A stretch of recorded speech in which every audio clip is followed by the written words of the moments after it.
नमस्कार दोस्तों, टीच गुरु के यूट्यूब चैनल पर आपका हार्दिक स्वागत है। आज दोस्तों हम हैं वो इस वीडियो में मनोविज्ञान के चाइल्ड डेवलपमेंट यानी बाल विकास के है वो आगे का पार्ट है वो लेकर आए हैं। तो ये क्वेश्चन एमसीक्यूज़ का ये पार्ट है और ये पार्ट है अपना छठा। और इससे पहले के जो पार्ट है वो सभी प्ले लिस्ट में जाकर आप चेक कर सकते हैं, वहाँ दिए हुए चैनल पर। तो परीक्षा की दृष्टि से ये जो एमसीक्यूज़ है वो बहुत ही इंपॉर्टेंट रहने वाला है और ये जो क्वेश्चंस है सभी वे पहले की कुछ किसी न किसी एग्ज़ाम या में आए हुए हैं क्वेश्चंस है। तो उनको आप प्ले लिस्ट में जाकर आप चेक कर लें और एनालाइज़ करें।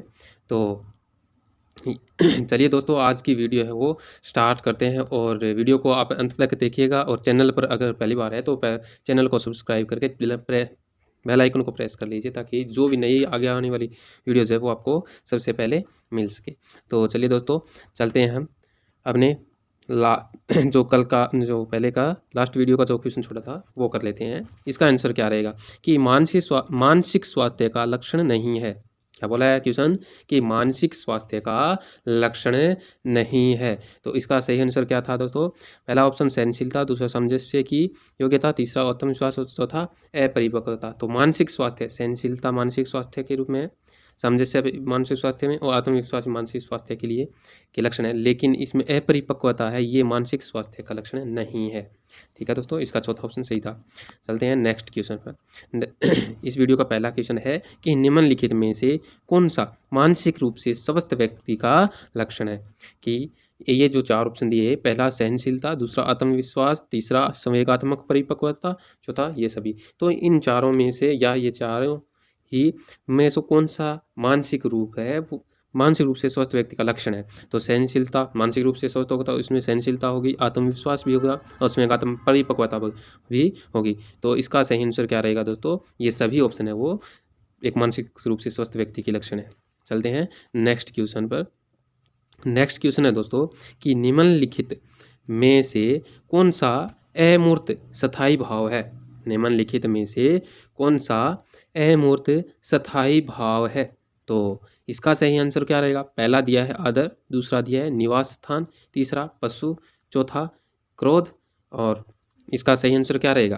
अमूर्त स्थायी भाव होना चाहिए। तो अमूर्त जो हमारे सामने नहीं है लेकिन हमारे आचरण में दर्शता है, अमूर्त और स्थायी भी होना चाहिए। तो निवास स्थान, ये तो क्या है?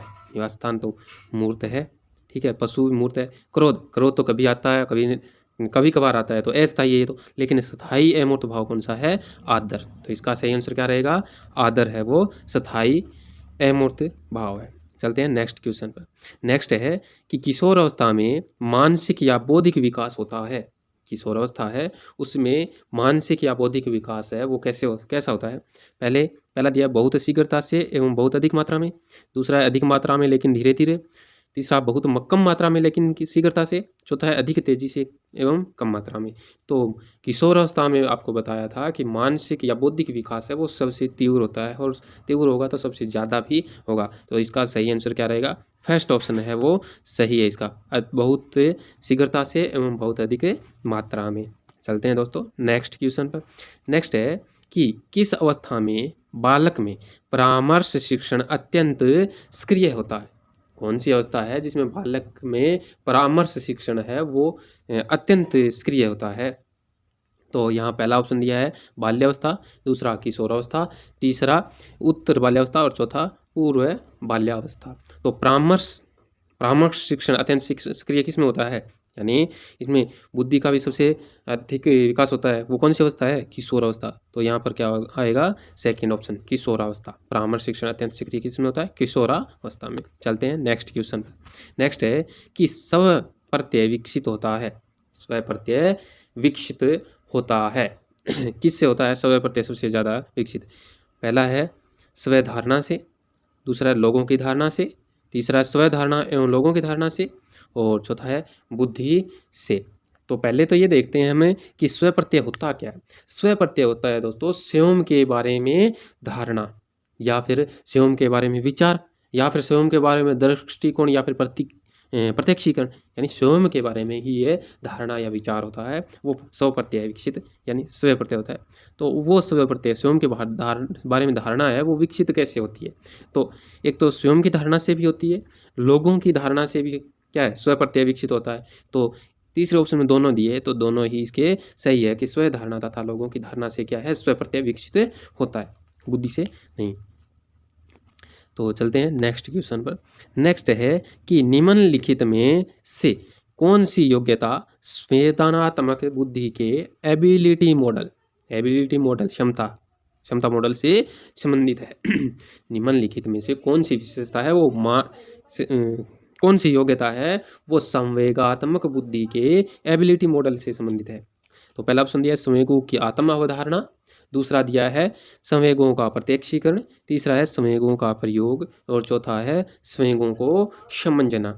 तो संवेदनात्मक बुद्धि के एबिलिटी मॉडल है वो किससे संबंधित है? तो इसका सही आंसर क्या रहेगा?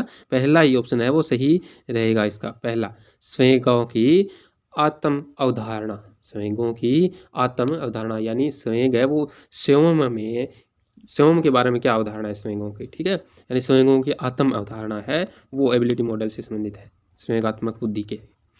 तो चलते हैं नेक्स्ट क्वेश्चन पर। नेक्स्ट क्वेश्चन है अपना कि निम्नलिखित में से कौन सी किशोरावस्था की विशेषता नहीं है? किशोरावस्था है उसकी विशेषता नहीं है।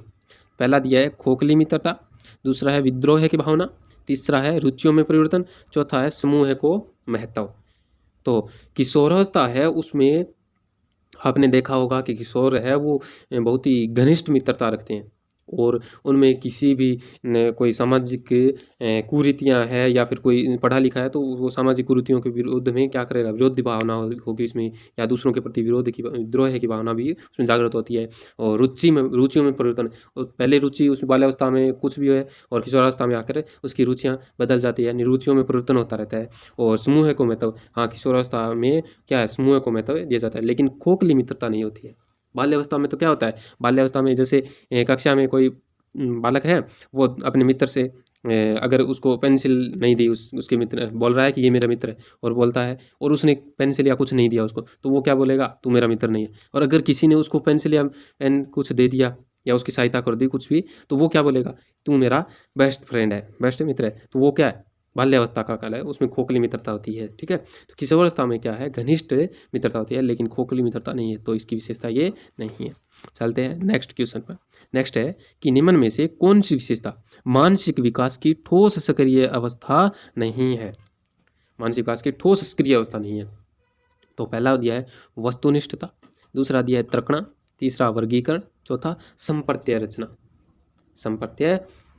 रचना। तो संप्रत्यय का क्या अर्थ है, संप्रत्यात्मक होता है ना, जैसे स्वीकृति या मंजूरी या मानने की क्रिया या भाव है वो क्या है, संप्रत्यात्मक होता है। तो संप्रत्यय रचना, वर्गीकरण यानी विकास है वो अलग अलग वर्गीकृत भी कर सकते हैं, विशेषता है मानसिक विकास की ठोस क्रियात्मक अवस्था ये है, वर्गीकरण होता है। और तर्कणा तो मानसिक विकास में होती है, लेकिन वस्तुनिष्ठता, जैसे वस्तुनिष्ठ क्वेश्चन आते हैं ना अपने, अभी मैं ऑप्शन वाला अभी करवा रहा हूँ यही, ऐसे ही वस्तुनिष्ठता, क्या विकास की सक्रिय ठोस सक्रिय अवस्था में ये आते हैं क्या, नहीं आते, वस्तुनिष्ठता है वो नहीं है इसमें, ठीक है, ऑप्शन नहीं होते हैं। मानसिक विकास की ठोस सक्रिय अवस्था नहीं है, क्या है, वस्तुनिष्ठता। चलते हैं नेक्स्ट क्वेश्चन पर। नेक्स्ट है आत्म संप्रेषण को कहते हैं। आत्म संप्रेषण, आत्म मतलब स्वयं, संप्रेषण मतलब अपने विचारों का आदान प्रदान। तो आत्म संप्रेषण को क्या कहते हैं? पहला दिया है संगठनात्मक संप्रेषण, दूसरा है अफवाह संप्रेषण, तीसरा है अंतर्वैयक्तिक संप्रेषण और चौथा है अंतर्वैयक्तिक संप्रेषण। तीसरे चौथे में थोड़ा सा डिफरेंट है, ध्यान रखना भाई, ठीक है। तो यहाँ पर अंतर्वैयक्तिक संप्रेषण क्या होता है और एक है अंतर्वैयक्तिक। अंतर्वैयक्तिक का मतलब है कि स्वयं ही प्रेक्षक तथा स्वयं ही क्या तो है, प्राप्त करता है। यानी अंतर्वैयक्तिक में क्या है, स्वयं ही तो क्या है, कोई भी विचार है वो बोलेगा और स्वयं ही क्या करेगा, प्राप्त करेगा उनको। जैसे हम कुछ विचार, जैसे कुछ सामान वगैरह लाना हो तो उसके बारे में वैसे सोचते हैं, वैसे बोलते हैं ना, ऐसी वस्तु लेनी है, मेरे को ऐसी लेनी है, फिर अकेले ही, और स्वयं में क्या कर रहे हैं, उससे उनको धारण भी कर रहे हैं, प्राप्त भी कर रहे हैं उन प्रेक्षणों, ठीक है। लेकिन अंतर्वैयक्तिक है, उसमें क्या है, एक व्यक्ति है वो दूसरे के जो विचार है उनको, इसमें दो व्यक्ति एक दूसरे के विचारों को क्या है संप्रेषण है उनको क्या है समझा जाता है। ठीक है, प्राप्तकर्ता प्रेक्षक अलग होता है, प्राप्तकर्ता अलग होता है। अंतर्व्यक्तिक अफवाह संप्रेषण ये तो जानते हो। संगठनात्मक संप्रेषण ये क्या है, एक संगठन का जो आदान प्रदान होता है एक संगठन के अंदर, वो होता है संप्रेषण, संगठनात्मक संप्रेषण। तो आत्म संप्रेषण का क्या अर्थ हुआ, अंतर्व्यक्तिक, अंतर्व्यक्तिक नहीं होगा, अंतःव्यक्तिक संप्रेषण। फोर्थ ऑप्शन इसका सही है। चलते हैं नेक्स्ट क्वेश्चन पर। नेक्स्ट है कि अच्छे मानसिक स्वास्थ्य का संकेतक है। अच्छे मानसिक स्वास्थ्य का संकेतक क्या है? पहला दिया है दूसरों की आलोचना करना, ये तो नहीं होता। दूसरा है संवेगों पर नियंत्रण रखना। तीसरा है अपनी बात पर अड़े रहना। चौथा है दिवा सपन देखना।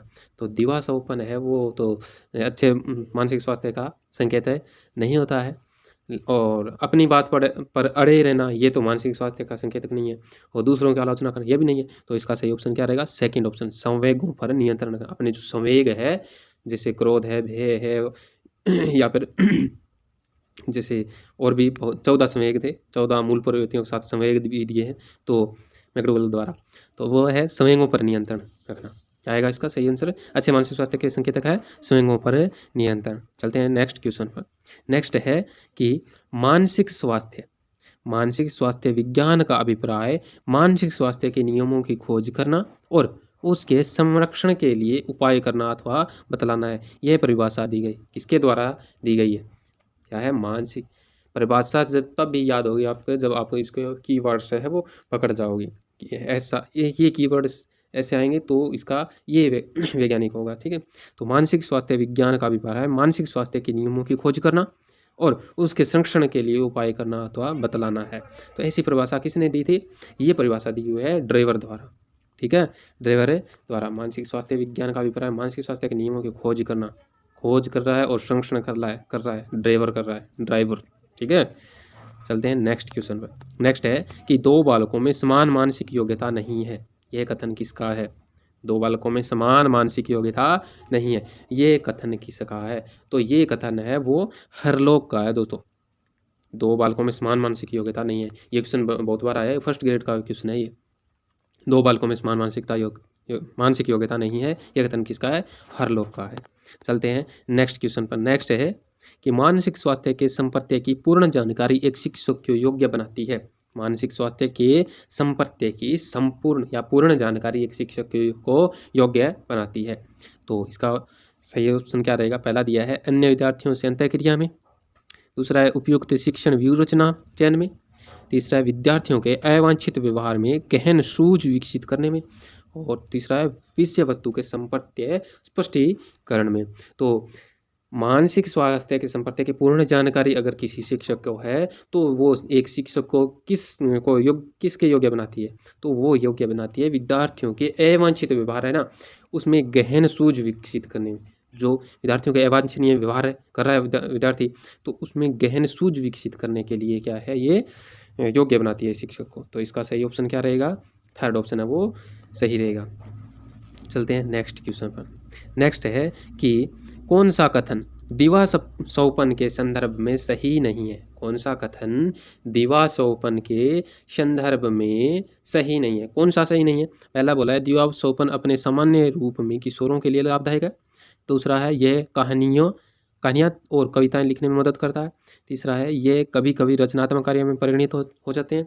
और चौथा है ये कभी भी हानिकारक नहीं होते। हानिकारक तो होते हैं, तो इसमें सही नहीं है ये चौथा ऑप्शन। ये हमें गलत दिखाई दे रहा है कि हानिकारक नहीं है। दिवा सौपन है वो कभी कभार है वो हानिकारक भी हो जाते हैं। ठीक है, तो इसका ऑप्शन क्या है? फोर्थ ऑप्शन सही रहेगा। तो दिवा सौपन में क्या है, सामान्य रूप से किशोरों के लिए लाभदायक भी होता है। और दिवा सौपन द्वारा हम क्या करते हैं, कविताएं कहानियाँ कवि बनते हैं ना, उसमें दिवा सौपन के माध्यम से अपनी कहानियाँ या फिर कविताएं सुनी है, तो उनमें क्या है, उनका दिवा सौपन ही है, यानी दिन में जो सौपन यानी खुले आंखों में जो सौपन देखते हैं वो ही। ठीक है, ये कभी कभी रचनात्मक कार्य में परिणित होते हैं। हाँ, रचनात्मक कार्य करने के लिए भी दिवा सौपन क्या है, ये सहायता करते हैं। चलते हैं नेक्स्ट क्वेश्चन पर।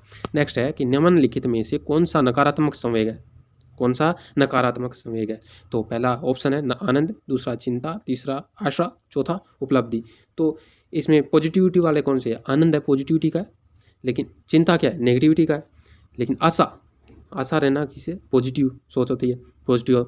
ठीक है, और चौथा है उपलब्धि, कोई भी उपलब्धि प्राप्त करते हैं, क्या है, पॉजिटिव सोचिए, पॉजिटिव संवेगी है। तो इसका सही ऑप्शन क्या रहेगा, चिंता। चिंता एक क्या है, नेगेटिविटी है चिंता, तो इसका सही ऑप्शन क्या है, चिंता, सेकंड ऑप्शन सही रहेगा। चलते हैं नेक्स्ट क्वेश्चन पर। नेक्स्ट है कि कारक जो व्यवहार में स्थायी और अस्थायी के बीच का परिवर्तन लाता है। कारक है जो व्यवहार में स्थायी और अस्थायी के बीच का परिवर्तन लाता है। तो इसका सही ऑप्शन क्या रहेगा, पहला है मानसिक थकावट, दूसरा है बीमारी, तीसरा है परिपक्वन और चौथा है प्रशिक्षण। तो हमें स्थायी और अस्थायी के बीच का परिवर्तन कब पता चलेगा कि ये स्थायी है, ये अस्थायी है, ऐसा है, ऐसा नहीं है, ऐसा।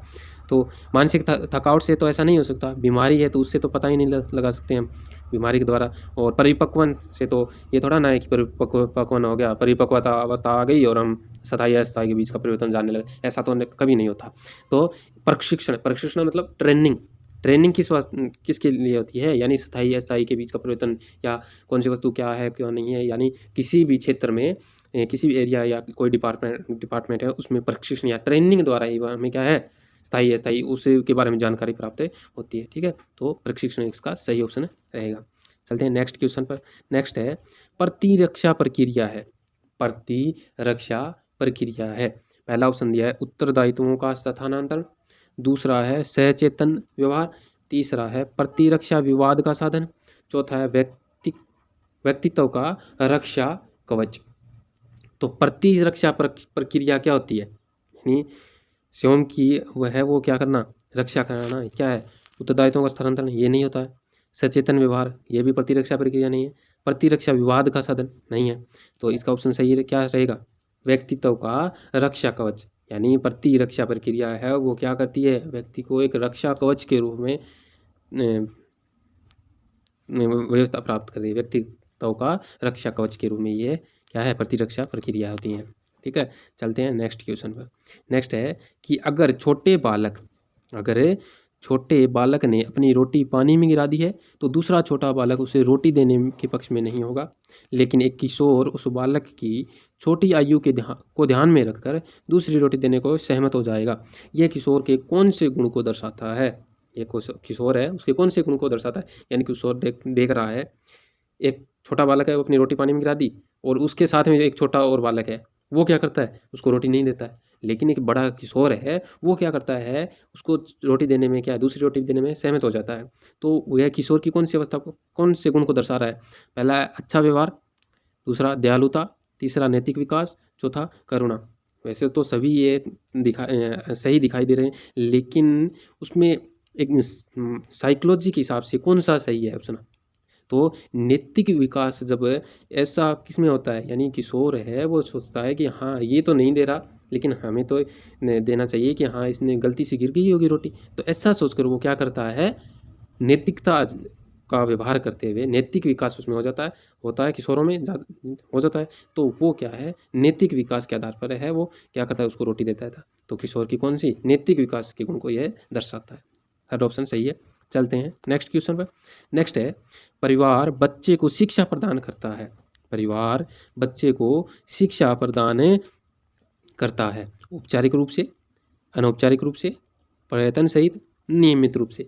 तो परिवार है वो बच्चे को कैसी शिक्षा प्रदान करता है, किस प्रकार से, तो औपचारिक रूप। पहले तो हम देख लेते हैं औपचारिक रूप क्या होता है, औपचारिक और अनौपचारिक में क्या अंतर है। एक उदाहरण देकर बताऊं कि जैसे कक्ष में हमें पुस्तकों को सामने रखकर हमें अध्यापक है वो हमारे सामने प्रत्यक्ष रूप से हमें पढ़ा रहा है, ठीक है, तो वो क्या है, औपचारिक रूप है। वो क्या है, औपचारिक रूप है। अनौपचारिक रूप वो होता है जिसमें हमें किताबों का ज्ञान, किताबों को सामने रखकर ऐसा नहीं बताया जाता है कि ऐसा ये होता है बच्चों, ऐसा आपको ऐसा करना चाहिए, ऐसा करना नहीं। ऑटोमेटिक जैसे निरंतर जैसे जैसे विकास होता जाता है वैसे वैसे हम परिवार में रहकर या समाज में रहकर हमें अपने ज्ञान को बढ़ाते जाते हैं। वो क्या है, अनौपचारिक रूप होता है। वो क्या होता है, अनौपचारिक। तो परिवार बच्चे को कैसी शिक्षा प्रदान करता है, अनौपचारिक रूप से। कैसे, अनौपचारिक रूप से शिक्षा प्रदान करता है। चलते हैं नेक्स्ट क्वेश्चन पर। नेक्स्ट है कि यह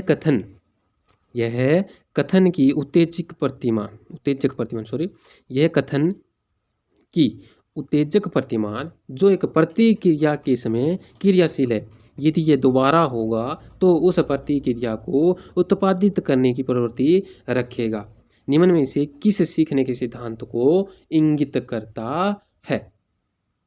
यह कथन उत्तेजक प्रतिमान जो एक प्रतिक्रिया के समय क्रियाशील है और यदि वह दोबारा होगा, यानी कोई जैसे एंटीबॉडीज ये बनते हैं ना, उसी प्रकार ये है, कोई प्रतिक्रिया हमारे साथ हो गई। जैसे सबसे पहले छोटा बालक है, वो क्या कर रहा है, जैसे गर्म तवा है उसके ऊपर हाथ लगाया या कोई गर्म वस्तु के साथ उसने हाथ लगाया तो उसको गर्म लगा और झटाक से वो पीछे कर लेता है। दोबारा वही वस्तु उसके सामने आती है तो वो क्या करेगा, उसको ज्ञान हो गया कि हाँ ये गर्म वस्तु है, तो वो उसके स्मृति में वापस है वो आ जाते हैं। तो उसी प्रतिक्रिया को वह क्या करेगा, उत्पादित करने की प्रवृत्ति रखेगा, यानी वो उससे दूर रहेगा, या हाथ लगाया तो जल्दी से स्टाक से दूर कर लेगा। तो ये क्या है, गर्म वस्तु का ध्यान हो जाता है उसमें। तो ऐसी प्रतिक्रिया वो कौन से सिद्धांत है उसके अनुसार है, इंगित करता है, कौन से सिद्धांत को इंगित करता है यहाँ पर? तो यहाँ पर है पहला ऑप्शन है हल का प्रबलन का सिद्धांत, दूसरा है गुथरी का प्रतिस्थापन का सिद्धांत, तीसरा है सीखना का क्षेत्रीय का सिद्धांत और चौथा है स्किनर का प्रबलन का सिद्धांत।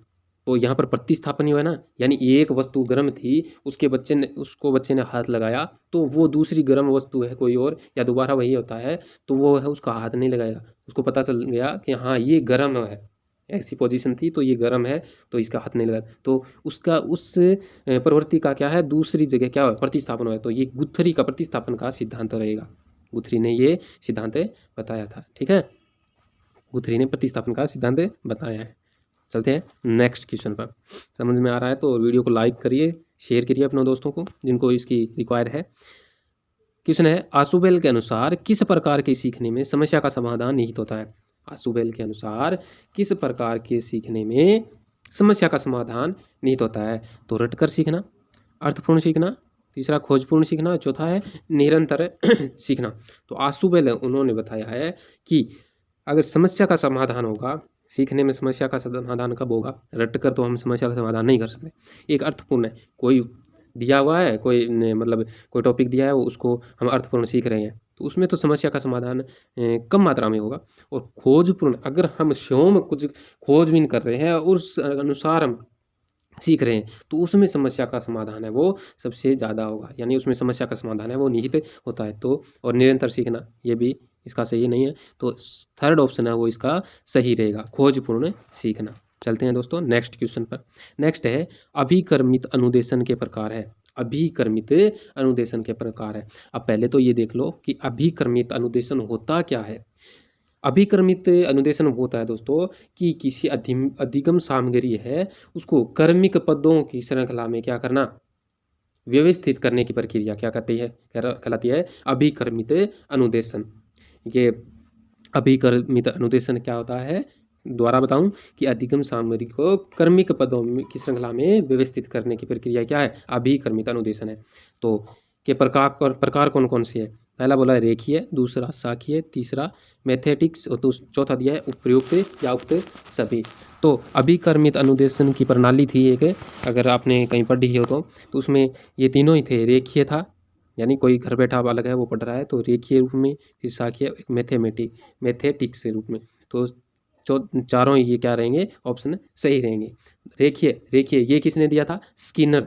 रेखीय अनुदेशन किसने दिया, रेखीय अभिकर्मित अनुदेशन दिया था स्किनर ने, और शाखीय अभिकर्मित अनुदेशन है वो किसने दिया था, क्राउटर ने।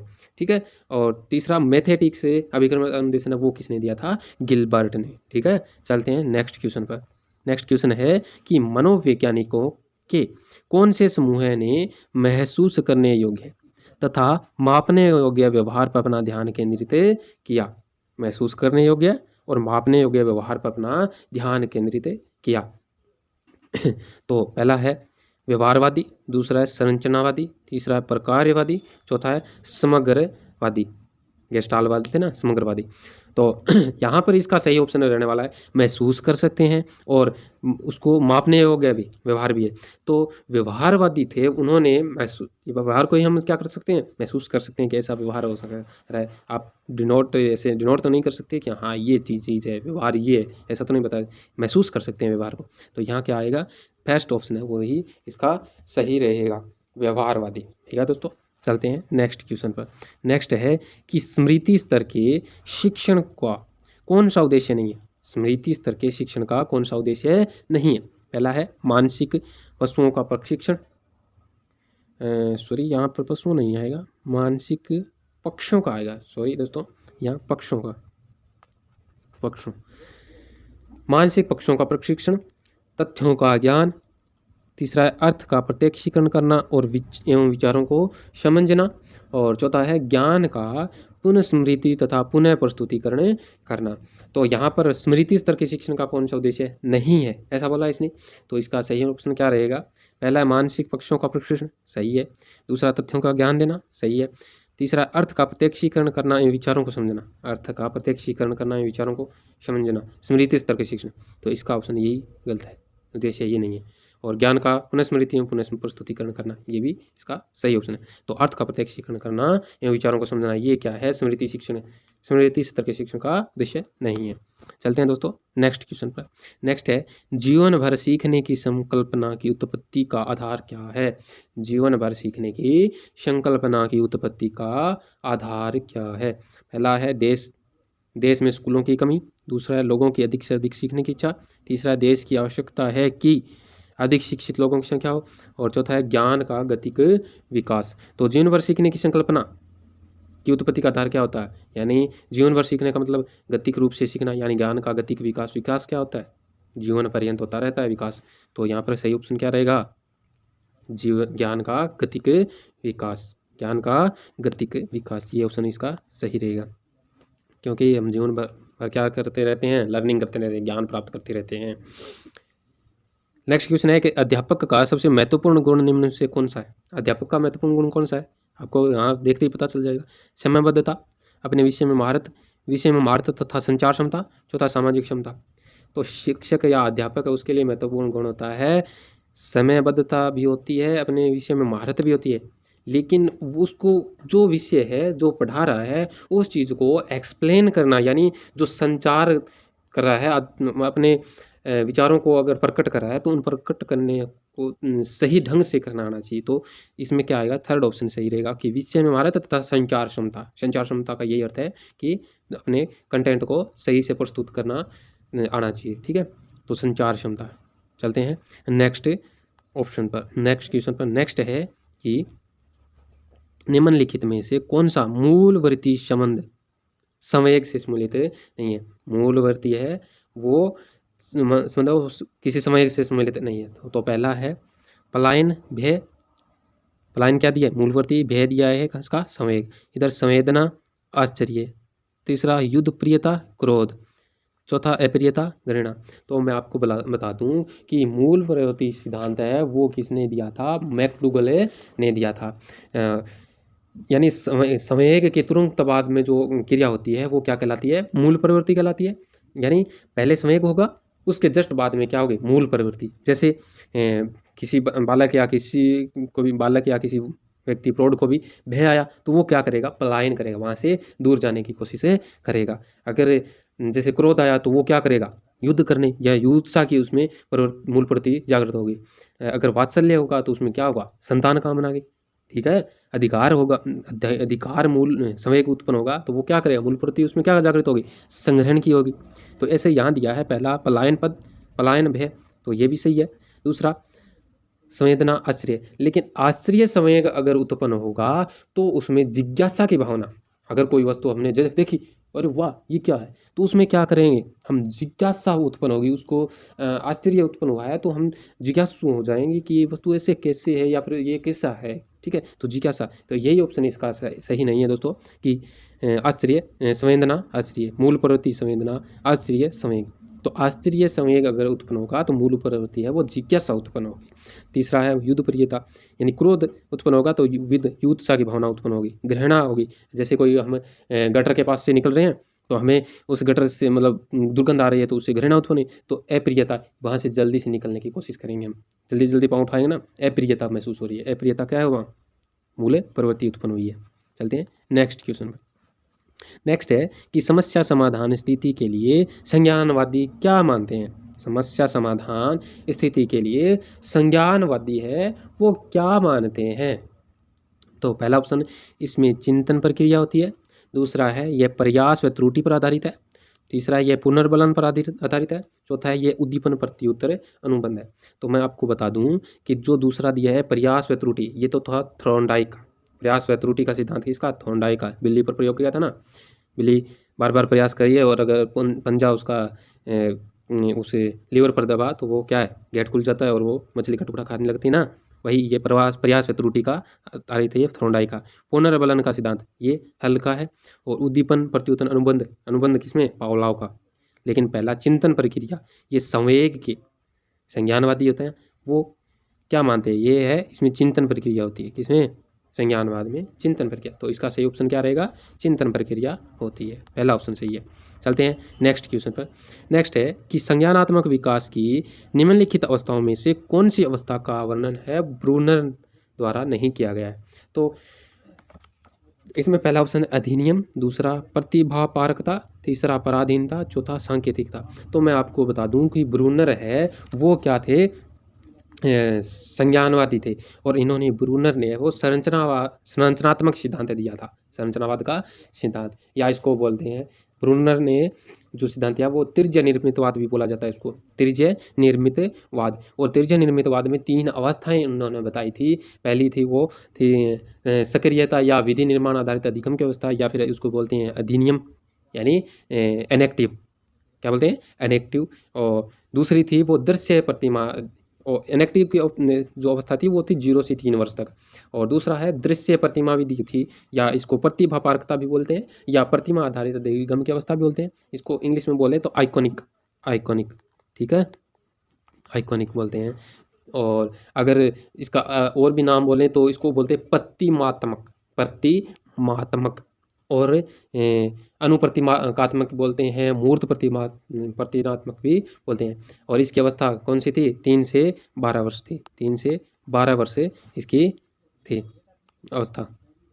फिर था तीसरी थी सांकेतिक विधि। सांकेतिक को क्या बोलते हैं? सिंबॉलिक 12 वर्ष के बाद में सिंबॉलिक, SYMBOLIC, सिंबॉलिक 12 वर्ष के बाद में आती है। और इसको जो थी दृश्य प्रतिमा थी ना, प्रतिभापारकता, इसको प्रतिमात्मक बोलते हैं, और सांकेतिक को प्रतीकात्मक बोलते हैं। ध्यान रखना दोस्तों, सांकेतिकता को क्या बोलते हैं? प्रतीकात्मक भी बोलते हैं, या फिर चिन्ह आधारित अधिगम की अवस्था भी बोलते हैं। ये 12 वर्ष के बाद में होती है। ये 3 अवस्थाएं उन्होंने बताई थी। तो इसका सही आंसर ब्रूनर द्वारा नहीं किया गया है, तो वो कौन सी है? पराधीनता। ये उन्होंने नहीं बताया। फिर थर्ड ऑप्शन है क्या सही रहेगा। चलते हैं नेक्स्ट क्वेश्चन पर। नेक्स्ट है यह विचार कि विकास की किसी भी अवस्था पर कुछ भी सिखाया जा सकता है। विकास की किसी भी अवस्था पर कुछ भी सिखाया जा सकता है, ये किसने व्यक्त किया था? तो ये किया था दोस्तों पियाजे ने। पियाजे, हसुबेल, ब्रूनर, गेने। तो यहाँ पर क्या आएगा? पियाजे इसका सही आंसर देने वाला है। परंतु एक ध्यान रखना दोस्तों, ऐसी ही परिभाषा एक ब्रूनर ने दी थी। ब्रूनर ने क्या बोला था? ब्रूनर ने बोला था कि बालक को किसी भी अवस्था में कोई भी विषय सिखाया जा सकता है। और उन्होंने क्या बोला? बालक को किसी भी अवस्था में कोई भी विषय सिखाया जा सकता है, ऐसा ब्रूनर ने बोला। और पियाजे ने क्या बोला? कि विकास की किसी भी अवस्था पर कुछ भी सिखाया जा सकता है। ठीक है दोस्तों, चलते हैं नेक्स्ट क्वेश्चन पर। नेक्स्ट है स्वयंगों पर नियंत्रण पाने के लिए बालकों को अभ्यास करना चाहिए। आत्म चेतना का, दूसरा आत्म प्रेरणा का, तीसरा है आत्म नियंत्रण का, चौथा है आत्मानुभूति का। तो संवेग है, स्वयं के होते हैं। स्वयं तो संवेगों पर नियंत्रण पाने कब पाएगा दोस्त बालक? जब स्वयं पर अनुभूति, स्वयं में अनुभूति होगी उसको, तभी तो पाएगा। तो पहला आत्म चेतना नहीं, आत्म प्रेरणा भी नहीं, आत्म नियंत्रण भी नहीं। इसका ध्यान रखना, या नियंत्रण देख के आत्म नियंत्रण मत कर देना, गलत हो जाएगा। आत्मानुभूति सही समझे। संवेगों पर नियंत्रण कब पाएगा बालक? जब स्वयं पर उन संवेगों को अनुभूति करके देखेगा, तभी क्या करेगा? स्वयं पर नियंत्रण पाएगा। तो आत्मानुभूति इसका सही ऑप्शन रहेगा दोस्तों। चलते हैं नेक्स्ट क्वेश्चन पर। नेक्स्ट है निर्मितवाद उपागम का उद्गम है। निर्मितवाद उपागम का उद्गम है। तो इसका सही ऑप्शन क्या रहेगा दोस्तों? पहला दिया है व्यवहारिक मनोविज्ञान, दूसरा सामाजिक मनोविज्ञान, तीसरा संज्ञानवादी मनोविज्ञान, तो चौथा दिया है उपयुक्त में से कोई नहीं। तो यहाँ इसका जो ऑप्शन है वो क्या सही रहेगा दोस्तों? कि क्या बोला है? निर्मितवाद उपागम का उद्गम, निर्मितवाद उपागम का उद्गम है वो कौन सा है? तो व्यवहारिक मनोविज्ञान, सामाजिक मनोविज्ञान, संज्ञानवादी मनोविज्ञान। तो इसका ऑप्शन है वो सही है वो दोस्तों कि निर्मितवाद के बारे में कौन बताते हैं? संज्ञानवादी तो बताते हैं। तो इसका सही ऑप्शन क्या रहेगा? संज्ञानवादी मनोविज्ञान। थर्ड ऑप्शन है इसका सही रहेगा कि संज्ञानवादी मनोविज्ञान। चलते हैं नेक्स्ट क्वेश्चन पर। यहाँ थोड़ा सा बताऊँ मैं आपको, व्यवहारिक जो मनोविज्ञान है उसके बारे में किसने, व्यवहारात्मक, ये वाटसन है ना, उन्होंने सामाजिक मनोविज्ञान है वो वाइगोत्स्की, संज्ञानवादी बता ही दिया। ठीक है, निर्मितवाद उपागम का। चलते हैं नेक्स्ट क्वेश्चन है कि किसने सामाजिक निर्मितवाद के सिद्धांत पर अधिक बल दिया? किसने सामाजिक निर्मितवाद के सिद्धांत पर अधिक बल दिया था? सामाजिक निर्मितवाद अभी बताया ना, वाइगोत्स्की बताया था आपको। तो वाइगोत्स्की है ना, उन्होंने सामाजिक निर्मितवाद के सिद्धांत पर अधिक बल दिया था। ये क्वेश्चन ऐसे भी इसके रिलेटेड काफ़ी बार आ गए। निर्मितवाद के अनुसार एक अध्यापक की मुख्य भूमिका होनी चाहिए। काफ़ी टाइम हो गया है, ज़्यादा थोड़ा सा जल्दी करते हैं। एक अध्यापक की मुख्य भूमिका होनी चाहिए। निर्मितवाद के अनुसार एक अध्यापक की मुख्य भूमिका होनी चाहिए। दार्शनिक की, मित्र की, सहजकर्ता की, अनुदेशक की। तो दार्शनिक, दर्शन शास्त्र के का ज्ञाता होता है उसको क्या बोलते हैं? दार्शनिक, यानी देख देख कर सीखने वाला दार्शनिक। दार्शनिक दर्शन शास्त्र इसमें आता है। और मित्र की, सहजकर्ता कौन होता है? मार्गदर्शक बोलते हैं ना। और अनुदेशक यानी निर्देश या आदेश देने वाला। तो इसका सही ऑप्शन, अध्यापक की मुख्य भूमिका किसकी होती है? सहजकर्ता यानी मार्गदर्शक की होती है, सहजकर्ता। चलते हैं नेक्स्ट क्वेश्चन पर। नेक्स्ट है कि बच्चे अपने वातावरण के साथ संबंध बनाते हुए अपनी समझ का विकास कर लेते हैं। यह कथन किसका है? बच्चे अपने वातावरण के साथ संबंध बनाते हुए अपनी समझ का विकास कर लेते हैं, ऐसा किसने बोला था? पियाजे ने। किसने बोला? जी ने, पियाजे ने। चलते हैं नेक्स्ट क्वेश्चन पर। नेक्स्ट है संज्ञानात्मक विकास पर व्यवस्थित कार्य करने वाला मनोवैज्ञानिक कौन था? संज्ञानात्मक विकास है उसके बारे में सबसे ज़्यादा किसने बताया था? काफ़ी बार पढ़ चुके हैं, जीन पियाजे थे ना। ठीक है, चलते हैं नेक्स्ट क्वेश्चन पर। नेक्स्ट है आधुनिक मनोवैज्ञानिकों ने कौन से कारकों को संवेगात्मक विकास के लिए उत्तरदायी माना है? आधुनिक मनोवैज्ञानिकों ने कौन से कारकों को संवेगात्मक विकास के लिए उत्तरदायी माना है? पहला ऑप्शन है परिपक्वता एवं आर्थिक स्थिति, दूसरा है पर्यावरण एवं परिपक्वता, तीसरा है परिपक्वता एवं अधिगम, चौथा है अधिगम एवं पर्यावरण।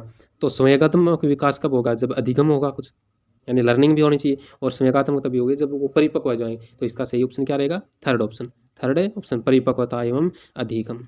चलते हैं नेक्स्ट क्वेश्चन पर। नेक्स्ट है कि ब्रूनर ने संरचनात्मक विकास की 3 महत्वपूर्ण अवस्थाओं की पहचान की। निम्नलिखित में से इन अवस्थाओं को सही क्रम पर का चयन कीजिए। इन अवस्थाओं का सही क्रम का की पहचान करनी है हमें। तो अभी बताया था आपको, ब्रूनर ने 3 अवस्थाएं बताई थी ना, वो थी कौन सी? एनेक्टिव, आइकॉनिक और तीसरी थी सिंबॉलिक। तो यहाँ पर एक का पहला दिया प्रतीकात्मक, दूसरा इनेक्टिव, तीसरा अनुप्रतीकात्मक, दूसरा इनेक्टिव, अनुप्रतीकात्मक, प्रतीकात्मक। तो पहले वो कौन सी आई थी? इनेक्टिव। तो दूसरा ऑप्शन क्या आ गया? इनेक्टिव, फिर अनुप्रतीकात्मक। अनुप्रतीकात्मक को क्या बोलते हैं? दृश्य प्रतिमा या प्रतिमात्मक या अनुप्रतीकात्मक ऐसा बोलते हैं। तो और प्रतीकात्मक तीसरा सिंबॉलिक बोलते हैं ना, सांकेतिक विधि या चिन्ह आधारित अधिगम की व्यवस्था। तो ये ऑप्शन सही रहेगा, सेकंड। चलते हैं नेक्स्ट क्वेश्चन पर। नेक्स्ट क्वेश्चन है कि निम्न में से कौन सी कोहलबर्ग के नैतिक विकास की अवस्था है? कौन सी नैतिक विकास? कोहलबर्ग ने किया था ना, हिंज नामक कहानी थी, उसमें 6 अवस्थाएं बताई, 3 स्तरों में विभाजित करके। तो परंपरागत नैतिकता, दूसरा है संवेदी प्रेरक नैतिकता, और तीसरा है चिंतनशील नैतिकता। इनमें से कोई नहीं। तो नैतिकता 3 अवस्थाएं थे, पूर्व परंपरागत, फिर परंपरागत, फिर परस्य परंपरागत, 3 स्तर बांटे थे, उसमें परंपरागत ये आ रहा है ना। तो फर्स्ट ऑप्शन इसका सही रहेगा दोस्तों। चलते हैं नेक्स्ट क्वेश्चन पर। नेक्स्ट क्वेश्चन है संबंधवाद या साहचर्यवाद के सिद्धांत से कौन सा बंध संबंधित है? संबंधवाद या साहचर्यवाद के सिद्धांत से कौन सा बंध संबंधित है? पहला दिया है स्थितियां व प्रत्युत्तर, दूसरा उद्दीपन व प्रतिक्रिया, तीसरा प्रत्युत्तर व प्रतिक्रिया, और चौथा संवेग व प्रतिक्रिया। तो हमेशा की तरह इसका आंसर भी आप कमेंट बॉक्स में बताइएगा दोस्तों। और आज के लिए इतना ही। चलते हैं दोस्तों, आज के लिए इतना ही। और अगर वीडियो है वो आपको पसंद आई तो वीडियो को लाइक करके शेयर कीजिए और चैनल को सब्सक्राइब कर लीजिए दोस्तों। तो आज के लिए